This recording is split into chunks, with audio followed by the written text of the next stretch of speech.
Shalom para pecinta firman Tuhan, selalu senang, selalu bersyukur bisa berjumpa kembali untuk membahas firman Tuhan. Dan hari ini kita tiba pada bahasan dari Injil Matius pasal 9 ayat 32 hingga ayat 34 melanjutkan bahasan kemarin.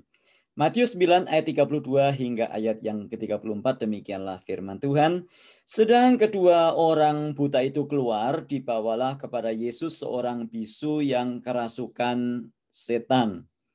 Dan setelah setan itu diusir, dapatlah orang bisu itu berkata-kata. Maka heranlah orang banyak, katanya, yang demikian belum pernah dilihat orang di Israel. Tetapi orang Farisi berkata, dengan kuasa penghulu setan ia mengusir setan. Nah, peristiwa ini terjadi sebagaimana diberitakan di dalam ayat yang ke-32 setelah kedua orang buta itu keluar. Jadi kisahnya pada waktu Yesus kembali dalam perjalanan setelah membangkitkan anak Yairus yang sudah mati.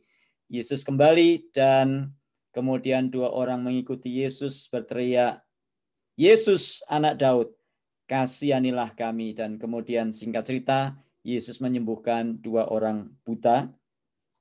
Lalu setelah kedua orang buta itu keluar, dibawalah kepada Yesus seorang bisu yang kerasukan setan. Apakah berarti kalau bisu kerasukan setan?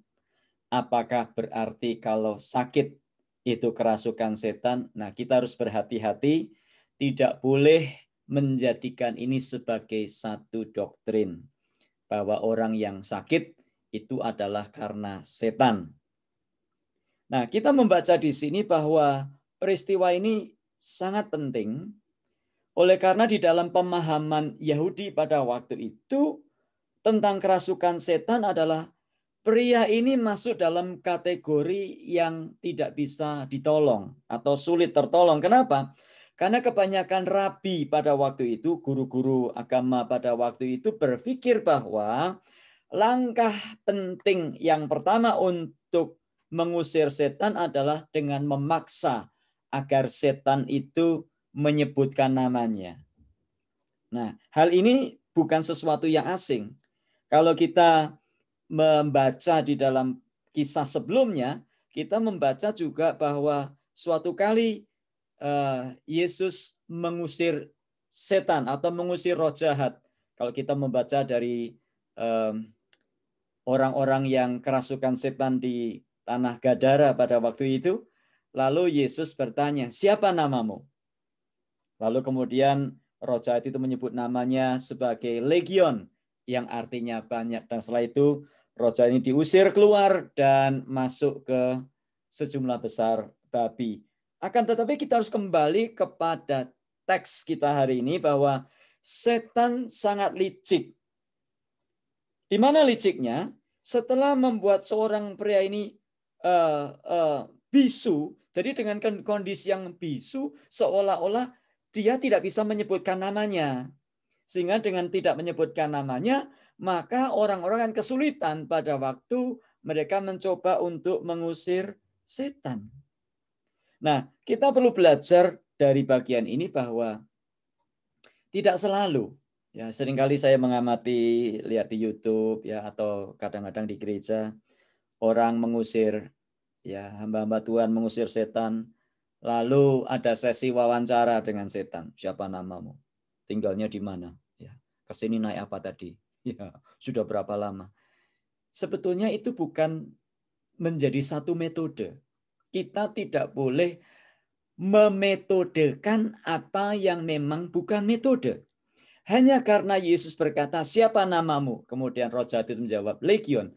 Bukan berarti bahwa setiap kali kita harus bertanya sampai itu menyebutkan namanya. Kalau tidak menyebutkan namanya, nah seperti ini orang-orang pada waktu itu merasa bahwa orang bisu ini tidak bisa tertolong karena dia bisu.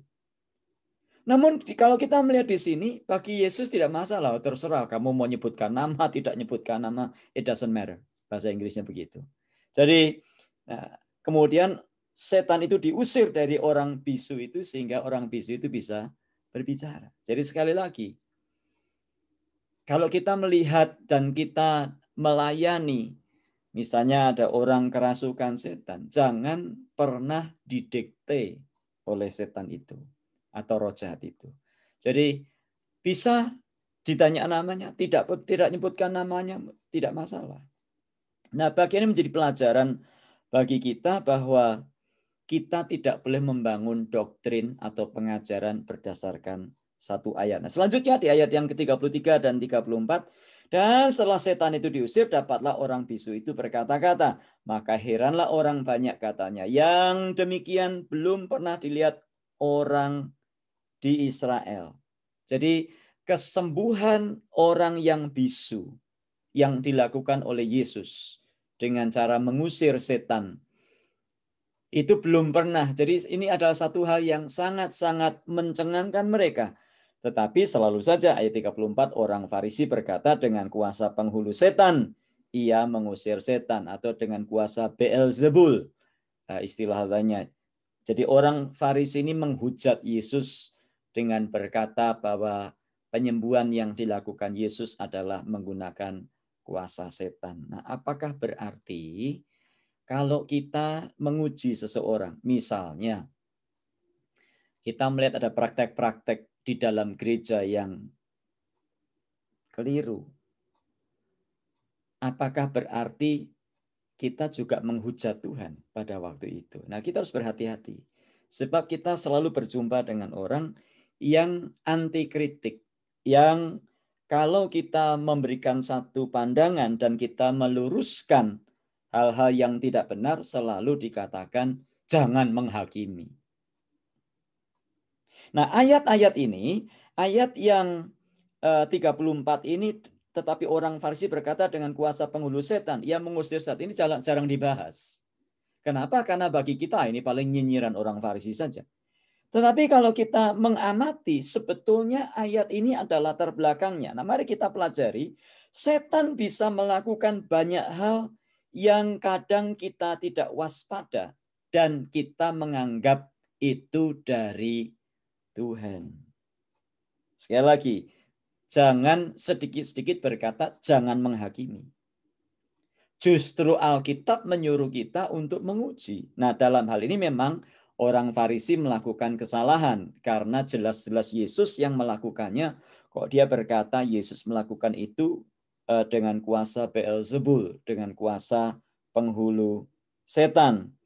Nah, seringkali kita jatuh ke dalam ketidakwaspadaan sehingga kita terlalu gampang mengambil kesimpulan. Kalau orang didoakan, ya, lalu orangnya jatuh, kita berkata, wah, urapannya pendeta itu luar biasa loh. Orang didoakan langsung geblak loh. Lalu kalau ada orang yang didoakan, lalu manifestasi guling. Lalu kita berkata, wah, urapannya dahsyat, men. Kalau orang sakit disembuhkan, kita berkata, wah, dia punya karunia kesembuhan. Padahal belum tentu semua itu berasal dari Tuhan. Nah, kalau tentang menyembuhkan, setan juga bisa menyembuhkan. Kalau membuat orang jatuh, setan juga bisa. Nah, ingat peristiwa pada waktu Musa menghadap Firaun, pada waktu Musa disuruh membawa umat Tuhan pergi keluar dari Mesir menuju tanah perjanjian, kita melihat bahwa Tuhan melengkapi Musa dengan tanda-tanda heran, dengan tanda-tanda ajaib. Tongkatnya jadi ular, dan banyak hal yang terjadi. Tetapi dukun-dukun Mesir pun juga tidak tinggal diam. Mereka melakukan hal-hal yang spektakuler, hal-hal yang dahsyat juga. Nah, apa maksudnya? Nah, hari-hari ini orang sudah tidak lagi melakukan apa yang firman Tuhan ajarkan. 1 Yohanes pasal 4 ayat 1. Jangan percaya segala roh. Ujilah roh-roh itu apakah dia berasal dari Tuhan. 1 Tesalonika pasal yang kelima juga mengajarkan kita menguji segala sesuatu. Tetapi sekarang orang cenderung percaya apa saja. Nah, kalau ada peringatan seperti yang saya sampaikan hari ini, seringkali itu dianggap sebagai bentuk iri hati. Yang kamu kan nggak bisa menyembuhkan orang. Coba kamu ketemu sama si A itu. Coba diadu. Siapa yang bisa menyembuhkan orang? Begitu picik pikiran banyak orang hari-hari ini. Orang menjadi pemburu kesembuhan badani, sedangkan kesembuhan rohani tidak pernah dipedulikan. Hanya karena seseorang menumpangkan tangan dan berkata, "In Jesus' name." Lalu kita mengklaim itu dari Tuhan. Lalu kalau kita menguji, orang berkata, "Sudah, jangan menghakimi. Wong kamu aja berapa yang sudah kamu sembuhkan." Seolah-olah kesembuhan atau berapa orang yang disembuhkan menjadi standar dipakai atau tidaknya seseorang oleh Tuhan. Hanya karena seorang menumpangkan tangan di gereja dan cuman geblak, jangan buru-buru berkata urapannya dahsyat. Nah, kemarin di kelas pemuritan, puji Tuhan ada salah seorang yang menyampaikan tentang apa yang namanya radical mesmerism. Radical mesmerism ini diajarkan pengawalnya, pendahulunya, pengajarnya adalah Mesmer. Sehingga dikatakan pengikutnya adalah pengikut mesmerism yang mengajarkan transfer energi magnetik. Nah, setelah saya selidiki dan saya lihat di YouTube-nya, ternyata ada juga loh pendeta yang ikut. Ada juga pendeta yang ikut trainingnya loh, bukan cuma satu. Mengerikan sekali situasi sekarang ini. Hipnotis dianggap sebagai bagian dari cara Tuhan menyembuhkan seseorang. Nah, sekali lagi Bapak Ibu yang dikasih Tuhan, dengan segala kerendahan hati saya berharap kita memiliki hati yang peduli, hati yang waspada. Seringkali orang-orang berkomentar, jangan menghakimi, jangan menghakimi, jangan menghakimi. Padahal Yesus pun mengajarkan bahwa waspadalah. Pada hari-hari akhir akan muncul Mesias palsu. Hal seperti itu akan semakin banyak. Dan itulah yang namanya gerakan zaman baru, New Age Movement, di mana orang mencampurkan segala praktek agama yang nantinya hanya akan menjadi satu agama, yaitu agama zaman baru, agama New Age. Yesus menyembuhkan banyak orang, tetapi tidak semua orang sakit disembuhkan. Bahkan pada waktu Yesus datang ke kolam Bethesda, hanya satu yang disembuhkan. Mestinya Yesus lebih baik buka tenda di situ, pasang doakan dan hadirilah. Kebaktian, kebangunan kesembuhan ilahi dilayani oleh Yesus langsung. Mesti orang-orang datang dan disembuhkan semua. Faktanya di kolam Bethesda yang disembuhkan hanya satu orang. Yesus membangkitkan orang mati, tapi tidak semua orang mati dibangkitkan pada waktu itu. Kenapa? Karena semua kembali kepada maksud dan belas kasihannya. Saksikan pelajaran yang kemarin, yang judulnya Jangan Lupa Kasih Tuhan. Jadi Yesus sedang hendak berkata, melalui kesembuhan badan yang dilakukan pada waktu itu, Yesus sedang hendak berkata, lihat, di luar kesembuhan badan ini ada kesembuhan rohani yang kalian semua sedang idap.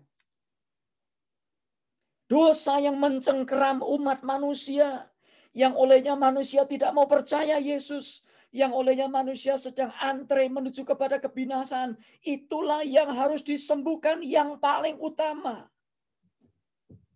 Kesembuhan badani itu hanya sementara, toh kita nanti akan mati juga. Tetapi kesembuhan rohani itu terlebih penting dari segalanya. Karena itulah yang menentukan apakah kita akan hidup selama-lamanya ataukah kita mati selama-lamanya.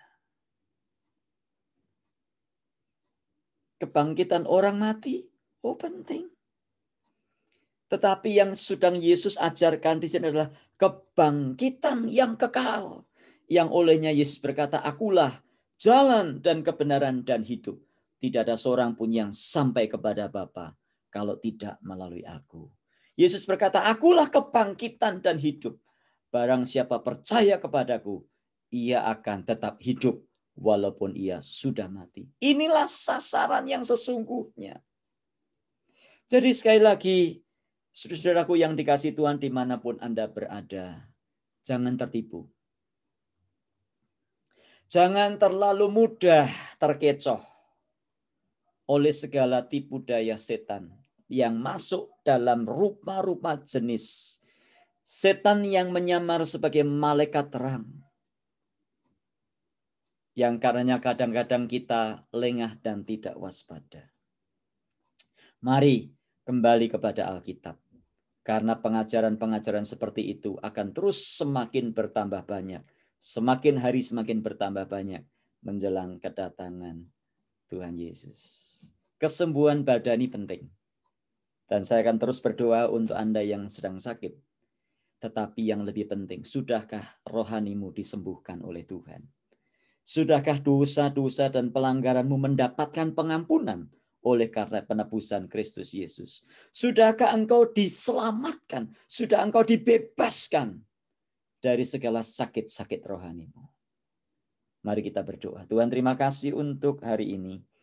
Firman ini kiranya terus menolong kami untuk kami tidak mudah terpukau oleh segala pernyataan-pernyataan spektakuler, hal-hal ajaib, hal-hal dahsyat, manifestasi-manifestasi. Tapi Tuhan, biar kami kembali kepada firman-Mu. Kami kembali kepada pengajaran Yesus. Bahwa hidup kami ini tergantung kepadamu. Tuhan, kami adalah manusia yang sudah berdosa. Yang dipulihkan, diselamatkan hanya karena anugerah dan kasih Tuhan Yesus Kristus. Kami bukan Tuhan. Kami adalah umat-Mu. Kami hamba-Mu. Ajari kami Tuhan untuk bukan mentuhankan diri kami sendiri. Bukan mentuhankan thinking kami. Bukan mentuhankan kemampuan dan kekuatan potensial kami. Tetapi kami tetap mentuhankan Engkau, Yesus. Dan kami seluruhnya bergantung kepada belas kasihan-Mu. Kami berdoa Tuhan, untuk ada yang di antara kami yang sedang sakit. Mari Tuhan terus Engkau menjamah. Bagi Tuhan tidak ada yang mustahil. Tapi Tuhan, lebih dari itu ada setiap orang yang mendengarkan atau menyaksikan tayangan atau channel ini. Biar kami mengalami kesembuhan rohani. Hidup yang dimerdekakan oleh Tuhan Yesus Kristus. Sehingga kami hidup makin hari makin serupa dengan Kristus. Kami hidup sesuai dengan tujuan ilahi. Dan kami hidup menyenangkan hati-Mu. Terima kasih Bapa, dalam Tuhan Yesus kami berdoa. Amin. Tuhan memberkati kita sekalian dan sampai jumpa esok di dalam bahasan selanjutnya. Besok kita akan sampai kepada bahasan terakhir dari Matius pasal 9. Lalu esok harinya bila Tuhan izinkan kita akan masuk dalam Matius pasal 10. Matius 10 sangat indah. Terus belajar. Tuhan memberkati. Amin.